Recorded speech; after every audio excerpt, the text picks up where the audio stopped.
C'est l'un des acteurs majeurs du cessez-le-feu entre Israël et le Hamas. Donald Trump sera investi lundi.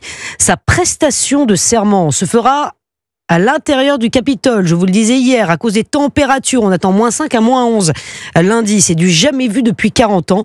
Une investiture à l'intérieur du Capitole. Près de 25 000 policiers et militaires seront déployés dans la ville.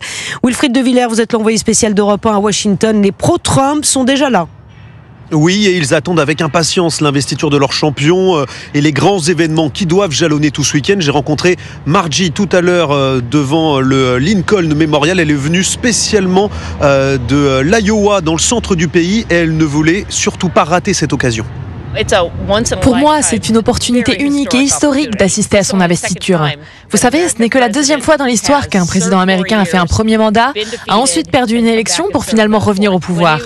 Lors de son premier mandat, j'ai pensé que c'était le meilleur président depuis Ronald Reagan. Au total, quelques 200 000 partisans de Donald Trump sont attendus pour assister à sa prestation de serment lundi.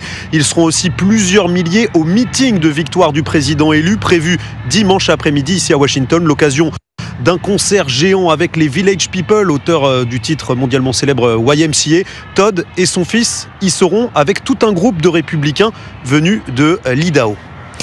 Merci beaucoup Wilfried de Villers, envoyé spécial d'Europe 1 à Washington. L'investiture de Donald Trump, c'est évidemment à suivre sur notre antenne lundi.